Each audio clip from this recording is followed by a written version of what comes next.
کہ عاص بن وائل نے نبی کو تانا دیا کہ آپ ابتر ہیں. توجہ فرمائیے گا. نقل کفر نباشت. اس نے نبی کو تانا دیا کہ آپ ابتر ہیں، اور تانا دے کے ایک عجب بات بھی اس نے کی، ورنہ خدا کو تانوں کی اتنی پرواہ کوئی نہیں ہوتی. اس نے عجب بات یہ کی کہ گو کہ اسلام پھیل رہا ہے لیکن یہ ابتر ہے، اس کا مشن آگے بڑھے گا نہیں. اس وقت تو لوگ اس کا کلمہ پڑھ رہے ہیں لیکن ابتر ہے، مشن آگے بڑھے گا نہیں. تو اللہ جانے کسی نے عاص بن وائل کو بتایا نہیں، اولاد نہ صحیح دوست یار تو ہیں.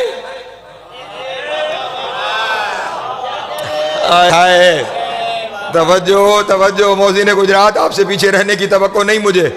اولاد نہ صحیح دوست یار تو ہیں، احباب تو ہیں، مشن آگے بڑھ جائے گا.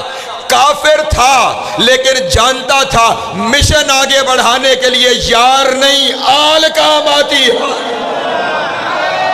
اللہ اکبر. سلامت ہے.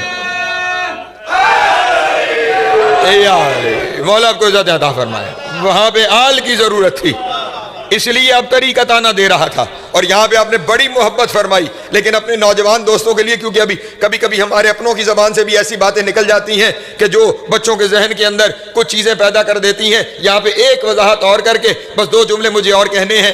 اس نے نبی کی کیا کہا؟ نبی کو ابتر. توجہ اذان ماں. اور یہ تانا ہے اعلان رسالت کے بعد.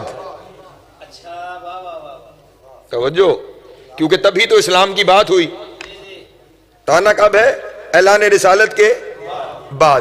ابتر عربی زبان میں اسے کہتے ہیں جو بے اولاد ہو، جس کے یہاں اولاد نہ ہو اسے کیا کہتے ہیں؟ ابتر. جنہوں نے کہا کہ اعلان اسلام کے بعد، اگر مجھے جملے کی تشریح کرنی پڑی نا اعزاز، پھر اگلے سال میری طرف سے چھٹی ہے. توجہ فرمائیے گا. جنہوں نے یہ ابتر کا تانا اعلان اسلام کے بعد لکھا کہ نبی کو اعلان اسلام کے بعد بے اولادی کا تانا ملا، انہوں نے ہی اعلان اسلام سے پہلے نبی کی 3 بیٹیاں لکھی. جس کے گھر بیٹیاں ہوں وہ بے اولاد ہوتا ہے. اللہ اکبر. سلامت رہے. مولا آپ کو عزت عطا فرمائے. جو پہنچ گئے مولا آپ کو سلامت رہے. آپ کے یہاں ایسا کوئی رواج ہے کہ جس کے گھر بیٹیاں ہوں اسے بے اولاد کہا جائے؟ نہیں عزیزان محترم، بے اولاد اسے کہتے ہیں جس کے گھر سرے سے اولاد ہو ہی نہ بیٹی ہو نہ بیٹا ہو. اس کا مطلب یہ ہوا کہ سورہ کوثر کے نزول سے پہلے نبی کے گھر اولاد ہی نہیں ہے. اللہ اکبر. سلامت رہے. مولا آپ کو عزت عطا فرمائے. اگر اولاد ہوتی تو پھر ابتری کا تانا نہ ملتا. ابتری کا تانا ملا، اور جب ابتری کا تانا ملا تو اب آیت نازل ہوئی انا اعطیناک الکوثر. سلامت رہے. مولا آپ کو عزت عطا فرمائے. اے میرے حبیب، ہم نے آپ کو کوثر عطا کی ہے. اب جاؤ مسلمانوں، سوچو تو صحیح کہ خداوند عالم بے اولادی کے تانے کے بدلے نبی کو کہے گا بے اولادی کی فکر نہ کر، میں نے تجھے جنت میں چشمہ دے دیا ہے. توجہ نہیں فرما رہے اذان محترم؟ ہاں. ارے بے اولادی کی آگ جنت کے چشموں سے ٹھنڈی نہیں ہوتی. توجہ ہے میرے محترم دوستوں کی؟ ہاں، گود میں ٹھنڈک اولاد کے آنے سے آتی ہے. تو پھر تلاش کرو کہ وہ کون ہے جس نے محمد کی گود بھری ہے، جس نے مصطفیٰ کی گود کو اولاد سے شناسہ کروایا، اسے بطول کہا جاتا ہے. اور یہ اللہ صلی اللہ. اس لیے جناب سیدہ وہ ہستی ہے جسے اللہ نے قرآن میں کوثر کہا ہے، اور یہ کوثر عطا کر کے اب اس کا وہ مقام. ہاں، اور عطا کہنا چاہیے تھا. کبھی پھر آیا تو آپ کے سامنے کوثر کے معنی بیان کروں گا. یہاں پہ بس 2 جملے سنیں اور میں نے سمیٹا اپنے بیان کو. عطا کیا، کتنی بڑی خداوند عالم کی نعمت ہے فاطمہ. جو محمد کو دے کے اللہ احسان جتا رہا. ہاں ہاں توجہ فرمائیے گا، اور ہونا بھی چاہیے. یہیں پہ بات کو اگر سمجھ میں آ جائے، خدا کی قسم کوئی عقل رکھتا ہو تو اس کے لیے کوثر کے معنی سمجھنا آسان نہیں ہے. یہ جنت کے چشمے ابھی میں نے آپ کو کہا نا متقیوں کے لیے بھی ہیں، ہے یا نہیں ہے؟ متقیوں کے لیے بھی ہیں. جب متقیوں کے لیے بھی ہیں تو جو نبی گزرے ہیں ان کے لیے نہیں ہوگا؟ توجہ نہیں فرما رہے. تمام نبیوں کے لیے بھی تو جنت میں چشمے ہوں گے نا. تو پھر کوثر کوئی ایسی چیز ہوگی جو باقی نبیوں کے پاس نہ ہو، محمد کے پاس ہو. ہائے ہائے توجہ توجہ، جو باقی انبیاء کے پاس نہ ہو، صرف جناب مصطفیٰ کے پاس ہو. تو تلاش کرو کہ وہ ہستی کون ہے. میں ضمانت سے جملہ ممبر پہ بیٹھ کے کہہ رہا ہوں کہ خداوند عالم نے ان چہاردہ معصومین کے انوار میں سے پہلے 13 انوار کو، توجہ 14 میں سے 13 نور اللہ نے آدم کی پیشانی میں منتقل کیے، بطول کا نہیں. آئے آئے آئے اللہ اکبر. توجہ اذان محترم. 14 میں سے 13 نور، اور یہی 13 نور تھے جو آدم کو سجدے کی وجہ بنے ہیں. ان 13 انوار کی وجہ سے حضرت آدم کو سجدہ ہوا، وجود آدم کو نہیں، ان انوار کو سجدہ تھا. توجہ ہے میرے محترم دوستوں کی، جو آدم کی پیشانی میں روشن ہوئے. اور پھر ذمہ داری سے کہہ رہا ہوں، آدم سے لے کر جناب عبد المطلب تک تمام کی تمام پیشانیوں میں صرف 13 نور چمکے. توجہ توجہ اذان محترم. تمام کی پیشانیوں میں صرف 13 نور. اور پھر وہ 13 نور جناب عبد المطلب سے جدا ہوئے. 12 نور ابو طالب کی پیشانی میں آ گئے. ہائے ہائے. 1 نور عبداللہ کی پیشانی میں آ گیا. جو ابو طالب کی پیشانی میں آئے وہ علی بن کے ظاہر ہوئے. ہائے ہائے.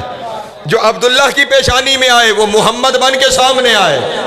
توجہ اذان محترم. تو اب یہ 12 نور وہاں پہ ہیں، 1 نور جناب مصطفیٰ، اور وہ جو 14واں نور ہے، توجہ اذان محترم، عطا کا معاملہ کیا ہے؟ جب وہ 14واں نور ہے تو اب خداوند عالم نے اپنے حبیب کو معراج پہ بلایا. اللہ اکبر. سلامت رہے مولا آپ کو عزت عطا فرمائے. اپنے نبی کو معراج پہ بلایا. اور معراج کی علتوں میں سے یہ ایک علت ہے کہ میں پورا واقعہ پڑھنے نہیں جا رہا. جنت میں خداوند عالم نے جناب سیدہ کا نور پیشانی جناب مصطفیٰ میں جب منتقل کیا تو اس وقت رسول اللہ نے پوچھا، میرے اللہ تو نے کائنات کی ہر چیز کو وہاں بھیجا جہاں میں تھا. آئے ہائے. مجھے یہیں پہ توجہ چاہیے. تو نے کائنات کی ہر چیز وہاں بھیجی جہاں میں تھا، حتیٰ کہ تو نے اپنے قرآن کی آیتیں بھی میرے تعاقب میں بھیجی. میں گھر میں تھا، قرآن گھر میں آیا. میں سفر میں تھا، قرآن سفر میں آیا. میں حضر میں تھا، قرآن حضر میں آیا. میں مسجد میں تھا، قرآن مسجد میں آیا. لیکن یہ کیا چیز ہے جسے دینے کے لیے تو نے مجھے فرش سے عرش پہ بلایا؟ کہا میرے حبیب وہ قرآن تھا، یہ میری عطا ہے. اللہ اکبر اللہ اکبر. سلامت رہے مولا آپ کو ذات عطا فرمائے. جناب سیدہ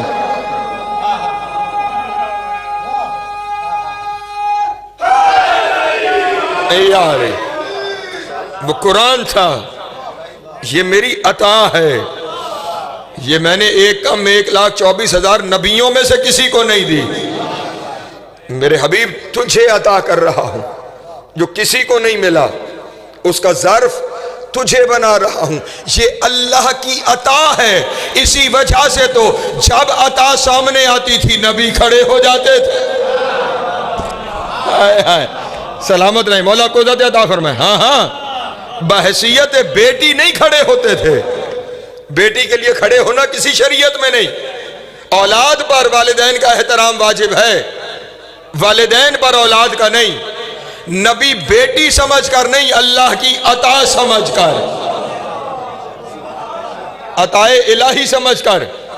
اور پھر زمانہ صرف یاسر جی پڑھتا ہے کہ نبی کھڑے ہو جاتے تھے. جو روایت میں فقیر نے جملے پڑھے ہیں ضمانت سے عرض کر رہا ہوں، صرف کھڑے نہیں ہوتے تھے، نبی آگے بڑھ کر شہزادی کے ہاتھوں کا بوسہ لیتے تھے۔ ہائے ہائے، توجہ، یہ ہاتھوں کا بوسہ وفا شریعت میں کتنی بڑی چیز ہے، لوگوں کو خبر ہی نہیں۔ کیا کریں کہ ممبر سے یاد رکھیے گا اذان محترم، معصوم کے علاوہ کسی کے ہاتھ چومنا منع ہے۔ پریشان ہو گئے آپ احباب، معصوم کے علاوہ کسی کے ہاتھ چومنا منع ہے، تو پھر وہ کتنی عظیم ہوگی جس کے معصوم خود چومے۔ سید الانبیاء جس کے ہاتھوں کا بوسہ لے اور صرف ہاتھ، اللہ، اور صرف ہاتھ نہیں چومتے تھے، توجہ، صرف کھڑے بھی نہیں ہوتے تھے، صرف ہاتھ بھی نہیں چومتے تھے، جہاں خود بیٹھتے تھے وہاں جناب سیدہ کو بٹھاتے تھے۔ توجہ، یہ گھر جا کے سوچئے گا کہ کیا منزل ہے، میرے پاس وقت تمام ہو گیا ہے۔ جہاں خود بیٹھتے تھے وہاں بٹھاتے تھے، اور صرف وہاں بٹھاتے نہیں، جب تک بطول بیٹھی رہتی نبی کھڑے رہتے تھے، جب تک سیدہ موجود رہتی تھی۔ نبی اکرم سلطان الانبیاء، سید المرسلین، خاتم النبیین، جس کے لیے کائنات بنی، جس کا احترام ہر نبی پر واجب ہے، ہر رسول پر واجب ہے، کائنات کے ذرے ذرے پر جس کا احترام اس انداز میں ہے۔ میں کیا کروں کہ وقت میرے سامنے ہے۔ نبی اکرم جہاں کہیں سے گزرتے تھے نا تو ارد گرد کے اشجار نبی کو جھک کے سجدہ کرتے تھے۔ زمانہ جسے سجدہ کرتا تھا وہ بطول کے لیے کھڑا ہو جاتا۔ قرآن مجید کے معجزوں میں سے ایک معجزہ سورہ کوثر ہے۔ تو یہ بات عین حقیقت ہے، اور اس کی وجہ یہ ہے کہ اس سورہ کے شان نزول پہ بھی کچھ باتیں عرض کروں گا، لیکن یہ سورت معجزہ کیسے ہے یہ میں آپ کے سامنے ایک جملے میں اگر عرض کر دوں کہ خانہ کعبہ کے ساتھ عرب کے 7 بڑے شعراء کے 7 قصیدے مدتوں لٹکے رہے، جن قصیدوں کو سبع معلقات کہا جاتا تھا۔ توجہ فرمائیں، معلق یعنی لٹکائے ہوئے، سبع یعنی 7۔ اور عرب کے ان شعراء کا یہ چیلنج تھا کہ پورے زمانے میں کوئی شخص بھی ہمارے ان قصیدوں کا مقابلہ نہیں لا سکتا۔ توجہ فرمائیے گا، ہمارے اس کلام کا، اور ویسے بھی عرب کو اپنے زبان و بیان پہ بڑا ناز ہے، اسی وجہ سے وہ اپنے آپ کو عرب کہتے ہیں، باقی سارے زمانے کو عجم کہتے ہیں۔ عرب کا مطلب ہے بولنے والا، اور عجم کا مطلب ہے گنگا۔ جو ہے احباب کی، وہ زمانے میں صرف اپنے آپ کو بولنے والا سمجھتے ہیں، باقی سارے زمانے کو وہ گنگا سمجھتے ہیں کہ ان کی زبانیں ہماری زبان کا مقابلہ نہیں کر سکتی۔ اور وہ جو زمانے کو اپنے سامنے گنگا سمجھتے ہیں اور کسی زبان کو اپنی زبان کے مقابلے کی زبان نہیں سمجھتے، وہ اپنے ان 7 قصیدوں کو اپنی زبان کا شاہکار سمجھتے تھے کہ ان کا کوئی مقابلہ زمانے میں لا ہی نہیں سکتا۔ اور بڑے طویل عرصے تک وہ 7 قصیدے خانہ کعبہ کی دیوار کے ساتھ لٹکے رہے۔ اور جب یہ سورہ کوثر نازل ہوئی تو اللہ کا وہ نبی جس کے بارے میں مسلمان کہتے ہیں پڑھنا لکھنا نہیں جانتا تھا، اس نے اپنے ہاتھوں سے لکھی۔ توجہ، سلامت رہے، مولا آپ کو عزت عطا فرمائے۔ تھوڑا سا شامل ہوں گے تو کچھ ہدیہ کر پاؤں گا۔ رسول اللہ نے اپنے ہاتھوں سے سورہ کوثر کی یہ آیتیں لکھی۔ بسم اللہ الرحمن الرحیم، انا اعطیناک الکوثر فصلی لربک وانحر ان شانئک ھو الابتر۔ رسول اللہ نے اپنے ہاتھوں سے قرآن مجید کی سورت کی یہ 4 آیتیں لکھ کر دن کی روشنی میں جا کر خانہ کعبہ کی دیوار کے ساتھ وہاں لگا دی جہاں 7 قصیدے لگے ہوئے۔ ہائے ہائے، توجہ، سلامت رہے، مولا آپ کو عزت عطا فرمائے۔ دن کی روشنی میں نبی اکرم نے جا کر یہ سورہ کوثر وہاں پہ خانہ کعبہ کی دیوار کے ساتھ معلق کر دی، اور ادھر نبی اکرم نے دن کی روشنی میں خانہ کعبہ کی دیوار کے ساتھ سورہ کوثر کو معلق کیا۔ وہ جن کے 7 قصیدے تھے ان میں سے بڑا شاعر رات کے اندھیرے میں اپنا چہرہ چھپا کے آیا اور اس نے 7 قصیدے اتار لیے۔ اللہ اکبر، سلامت رہے، مولا آپ کو عزت عطا فرمائے۔ سینکڑوں اشعار پر مشتمل وہ 7 قصیدے، اور یہاں پہ بسم اللہ سمیت کل 4 آیتیں، توجہ نہیں فرمائی آپ نے، بسم اللہ سمیت کل 4 آیتیں، اور وہاں پہ قصیدے جو سینکڑوں اشعار پر مشتمل تھے اس نے وہ اپنے سارے قصیدے اتار دیے، اور صرف اپنے سارے قصیدے نہیں اتارے، وہ سورہ کوثر کی ان 3 آیتوں کے نیچے ایک جملہ لکھ کے چلا گیا جو سورہ کوثر کے معجزہ ہونے کی دلیل ہے۔ کیا تھی؟ اِنَّا أَعْطَيْنَاكَ الْكَوْثَرَ فَصَلِّ لِرَبِّكَ وَانْحَرْ إِنَّ شَانِئَكَ هُوَ الْأَبْتَرُ۔ وہ نیچے لکھ کے چلا گیا مَا هَذَا کلام البشر، یہ کسی بندے کا کلام ہو ہی نہیں سکتا۔ اللہ اکبر، اللہ اکبر، سلامت رہے، مولا آپ کو عزت عطا فرمائے۔ مَا هَذَا کلام البشر، یہ کسی بندے کا کلام ہو ہی نہیں سکتا۔ جس سورت کی 3 آیتیں قرآن کو اللہ کا کلام ثابت کر دیں اسے سورہ کوثر کہا جاتا ہے۔ ہاں، ورنہ لوگ اکثر یہ دعوے کرتے ہوئے نظر آتے تھے کہ مصطفیٰ جو کچھ کہتے ہیں یہ ان کا اپنا بنایا ہوا ہے، یہ ان کا اپنا کہا ہوا ہے، لیکن ادھر سورہ کوثر نازل آئی، ادھر ان شعراء نے وہاں پر لکھ دیا کہ جو کچھ ہے وہ کسی کا بنایا ہوا نہیں ہے، وہ خدا کا بھیجا ہوا کلام ہے، وہ خدا کا نازل کیا ہوا کلام ہے۔ ایک درود پڑھیں بآواز بلند آل محمد کے، بسم اللہ۔ برادر عزیز ذاکر اہل بیت جناب یاسر غفار کوثر صاحب تشریف فرما ہو گئے، توجہ ہے، میں گفتگو جاری رکھوں۔ تو یہ سورہ کوثر اپنے اختصار کے باوجود اتنا بڑا معجزہ ہے کہ یہ قرآن مجید کے اللہ کے کلام ہونے کی دلیل بن گئی ہے۔ اور اب یہاں پہ بس ایک جملہ کہوں اور اپنے موضوع کی طرف آ جاؤں، جس کی اب یہ تو آپ تمام حضرات کو میں وضاحت کے ساتھ میں بھی عرض کروں گا، یہ تو آپ جانتے ہیں نا سورہ کوثر کس کی شان میں ہے؟ جس کی شان میں آیا ہوا قصیدہ قرآن کو اللہ کا کلام ثابت کر دے۔ اللہ اکبر، اس بی بی کا رتبہ کیا ہے، اس کا مقام کیا ہے، اس کا مرتبہ کیا ہے۔ لیکن سورہ کوثر جتنی میں نے آپ کے سامنے عرض کیا مختصر سورہ ہے، مسلمانوں کی تباہ آزمائیاں اس سورت پہ اتنی زیادہ ہیں۔ توجہ حضرات محترم، مسلمانوں نے پورے قرآن مجید میں سب سے زیادہ تباہ آزمائی کس پہ کی ہے؟ سورہ کوثر پر، اور سارا زور اس بات پر لگانے کی کوشش کی ہے کہ کسی طرح کوثر کا معنی بطول سے ہٹا کے کچھ اور کر دیا جائے۔ توجہ حضرات محترم، پوری کوشش۔ آپ، میں ضمانت سے اس منبر پہ بیٹھ کے آپ کے سامنے عرض کر رہا ہوں، برادران اہل سنت کی جتنی تفاسیر ہیں وہ ساری تفسیریں اٹھا کے دیکھ لیں، کسی ایک تفسیر میں بھی آپ کو کوثر کا معنی بطول نظر نہیں آئے گا۔ ہر جگہ پر معنی و مفاہیم کو بدلا گیا، اور اگر آپ پریشان نہ ہوں تو میں کچھ تھوڑا سا آپ کے سامنے اس بارے میں عرض کرنا چاہتا ہوں۔ پہلا معنی جو سورہ کوثر کا ہے، انہوں نے کہا کوثر ایک نہر کا نام ہے۔ توجہ، نبی نے بڑے زوم میں اپنے حبیب سے یہ کہا تھا کہ میرے حبیب اِنَّا أَعْطَيْنَاكَ الْكَوْثَرَ، اے میرے حبیب ہم نے آپ کو کوثر عطا کی ہے۔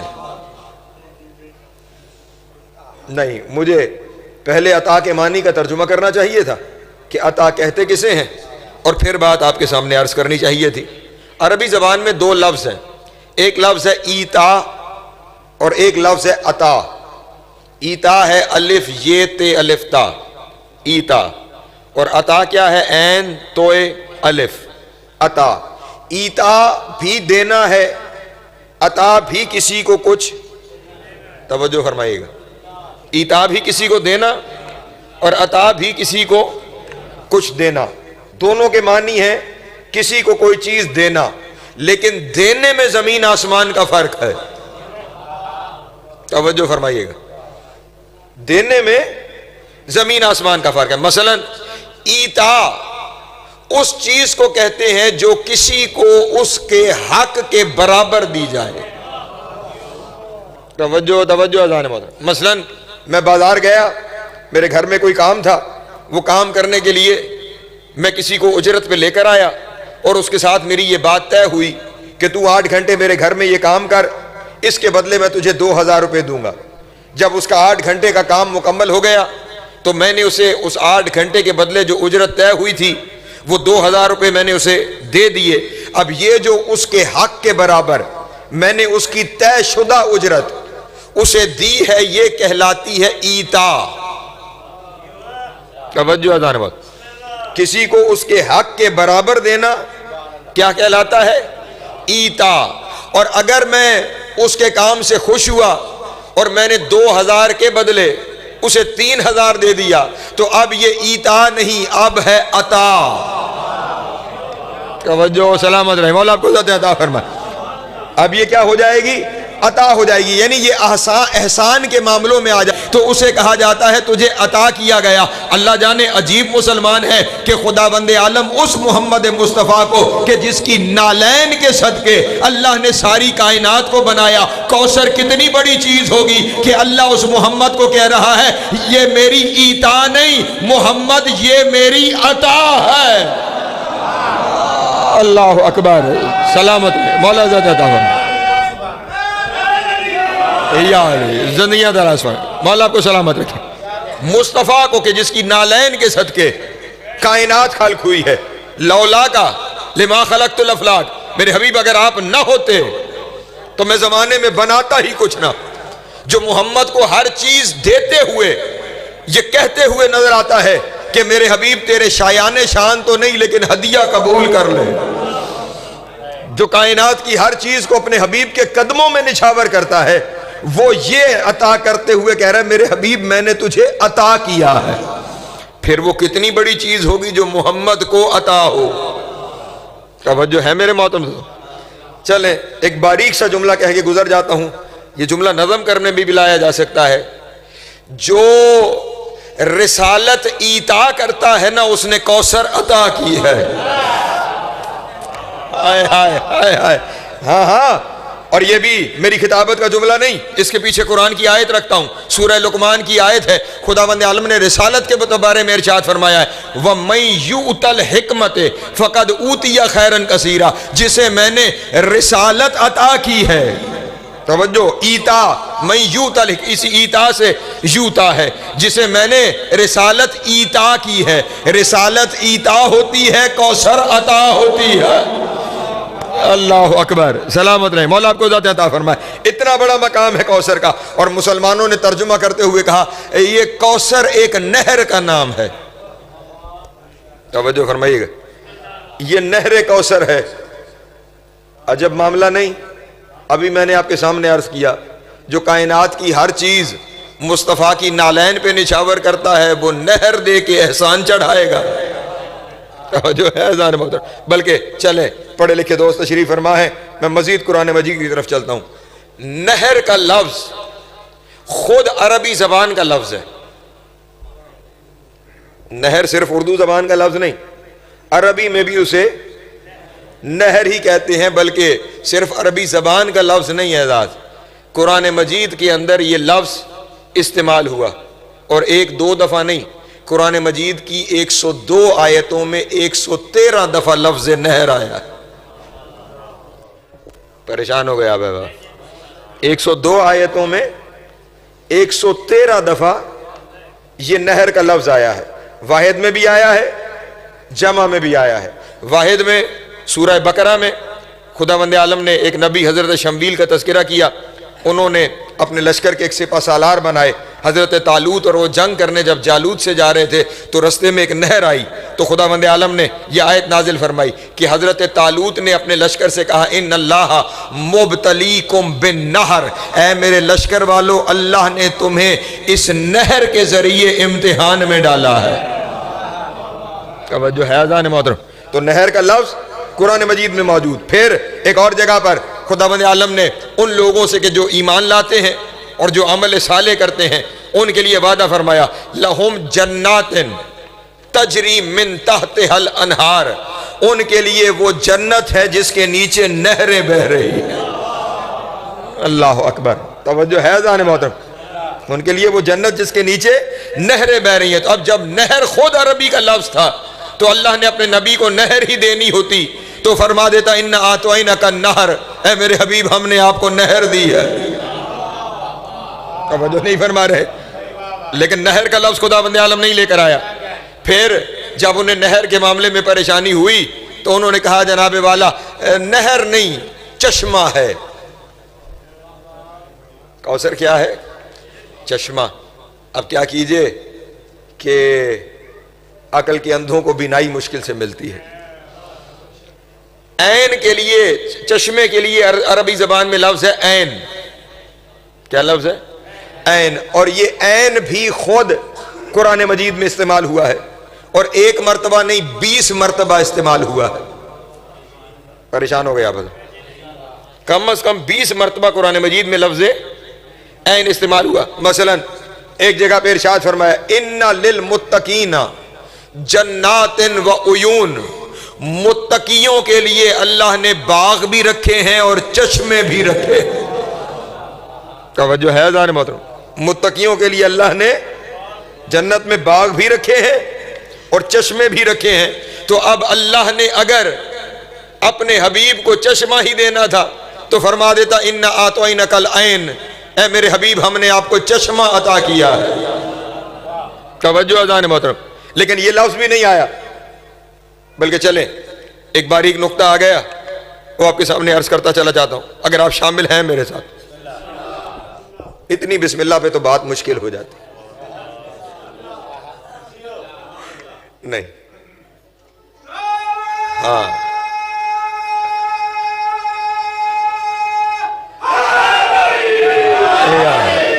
عزیزان محترم، ہمارا یہی فیول ہے.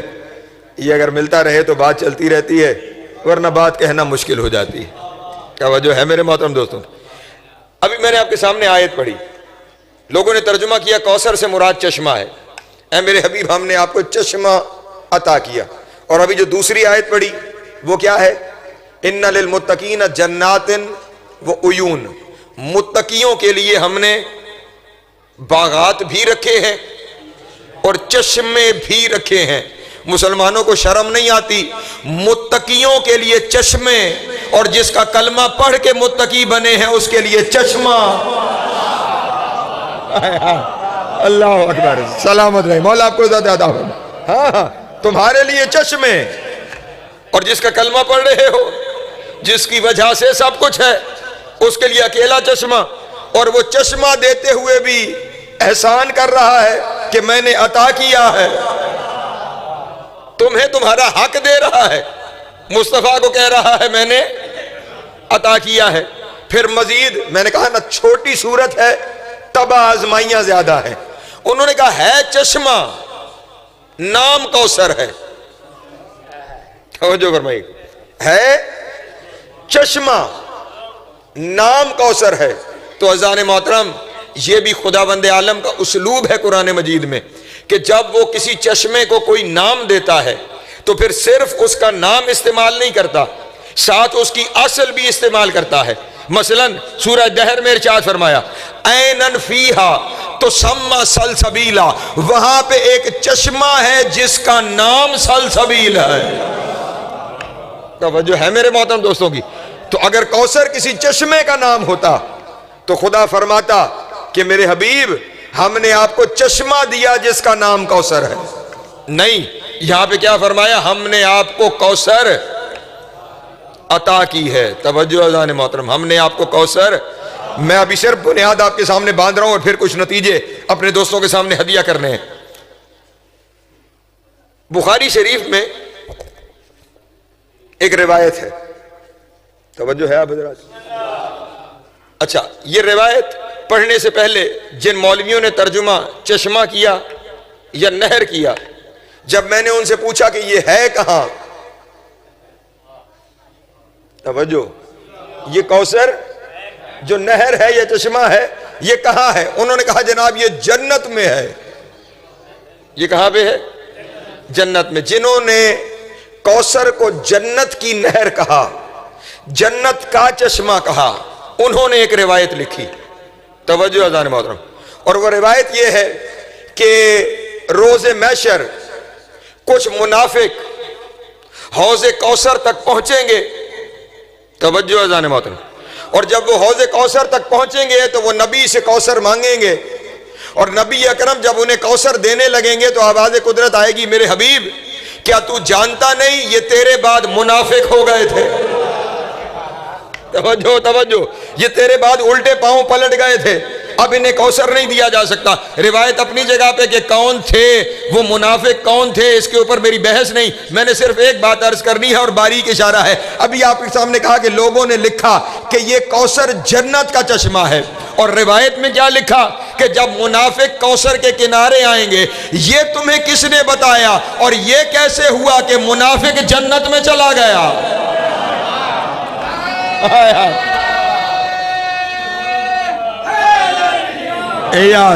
سلامت رہے، مولا آپ کو زیادہ عطا فرمائے۔ ہاں، یا تو آپ نے یہ کسی سے پہلے سنا ہو تو پھر تو چپ رہیے، یا کہیں پر رکھا ہو تو بھی اگر فقیر کو چارج کر رہا ہے تو پھر تھوڑا شامل رہیے۔ اگر یہ جنت میں ہے تو منافق جنت میں پہنچا کیسے؟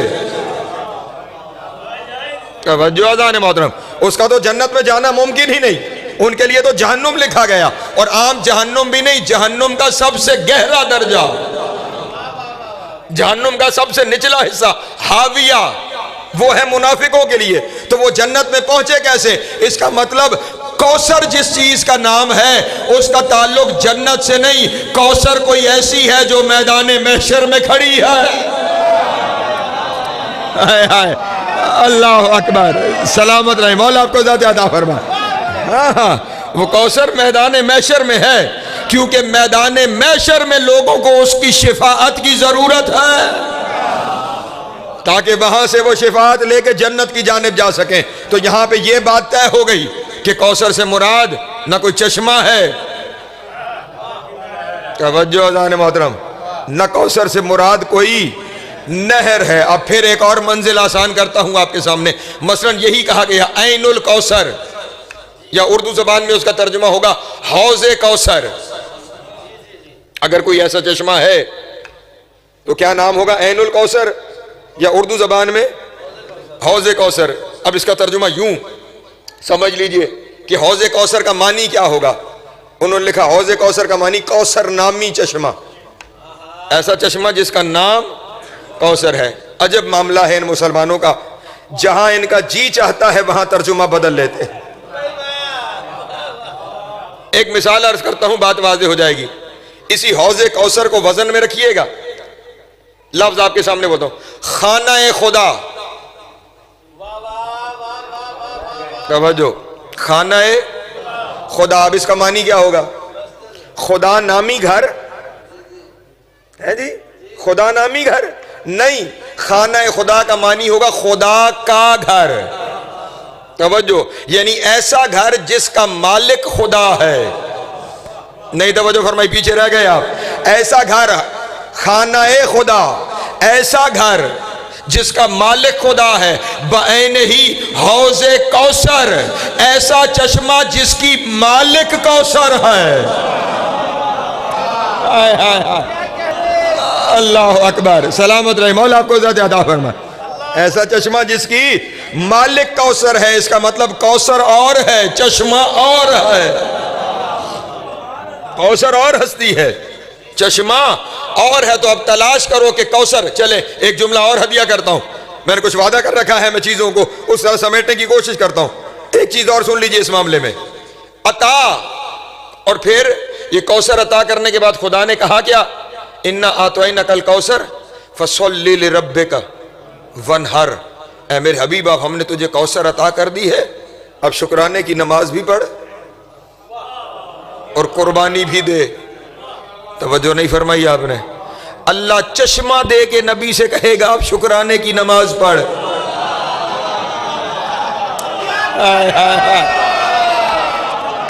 اللہ اکبر، اللہ اکبر، سلامت رہے، مولا آپ کو عزت عطا فرمائے۔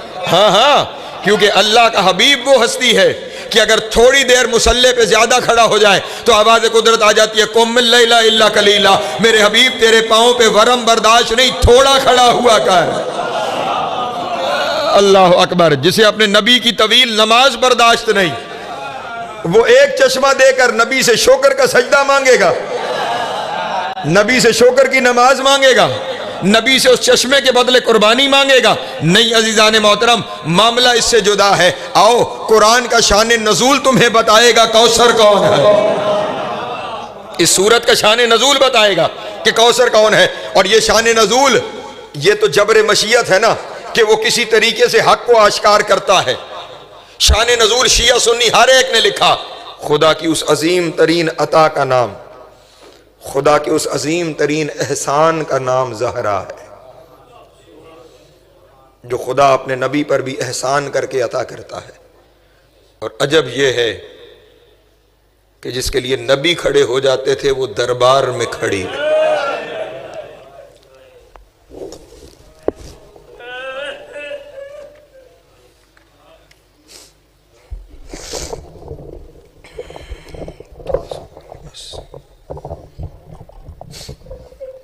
بس 2 یا 3 جملے مصائب کے، تاکہ میرے حصے کی نوکری ہو جائے۔ جو مجلس ہے نا، اس مجلس کا مقصد ہی یہ آپ کی آنکھوں سے بہنے والے آنسو ہیں۔ اسی لیے اسے کہتے ہیں مجلس عزا، عزا مانی غم، غم کی مجلس۔ آنسو مقصد ہے کہ وہ آنکھ میں آ جائے۔ ہر مجلس میں آپ ذاکرین واعظین سے یہ سنتے ہیں کہ اس مجلس میں ماں اپنے بیٹے کا پرسہ لینے آتی ہے۔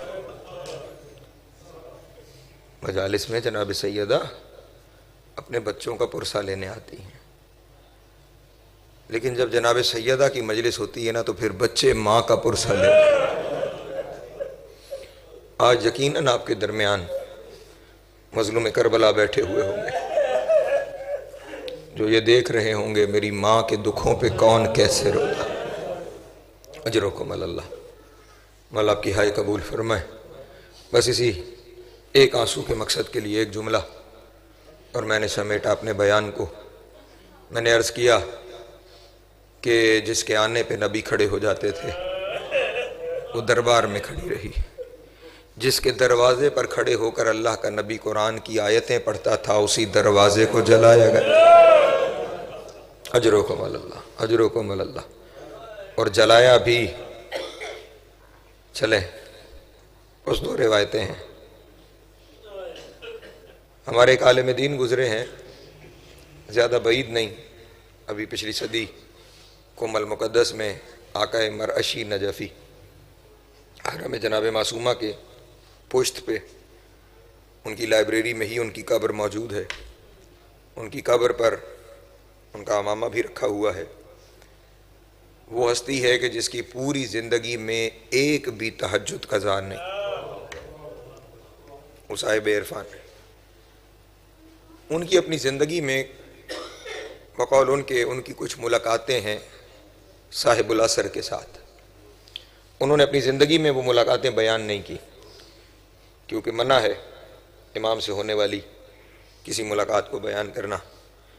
امام علیہ السلام سے ہونے والی ملاقاتوں کو وہ لکھتے رہے، اور ان کے دنیا سے چلے جانے کے بعد جب ان کے لکھے ہوئے مخطوطے دیکھے گئے تو ان میں ایک یہ بھی ملا کہ جس کے اندر ان کے مکاشفات درج تھے۔ ان کے جانے کے بعد ان مکاشفات کو چھاپا بھی گیا۔ ان مکاشفات میں سے ایک مکاشفہ یہ ہے کہ وہ کہتے ہیں کہ میری ملاقات وقت کے امام سے کچھ اس انداز میں ہوئی کہ جب میں مولا کی خدمت میں پہنچا تو مولا مصلی عبادت پہ بیٹھے ہوئے تھے اور امام کی آنکھوں سے مسلسل آنسو جاری تھے۔ اجرکم اللہ، مسلسل آنسو جاری تھے۔ اور وہ کہتے ہیں میں نے قریب جا کر دیکھا کہ امام کسی جانب دیکھ کے رو رہے تھے، اور جب میں نے دیکھا کہ امام جس جانب دیکھ رہے تھے تو مصلی کی وہ جگہ جہاں سجدگاہ رکھی جاتی ہے اس کے ساتھ 5 میخیں پڑی تھیں جن پہ خون لگا ہوا۔ اجرکم اللہ، اجرکم اللہ، آپ کی آوازیں بلند ہو گئی ہیں۔ 5 میخیں پڑی تھیں، میخوں پہ خون لگا ہوا تھا۔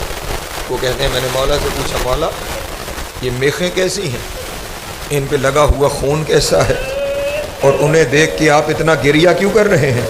کہتے ہیں میرا سوال کرنا تھا، جو امام پانی رو رہا تھا اس نے خون رونا کیوں؟ خون روتے ہوئے امام نے کہا مرشی جانتا ہے نا میری دادی زہرا کا دروازہ جلایا گیا؟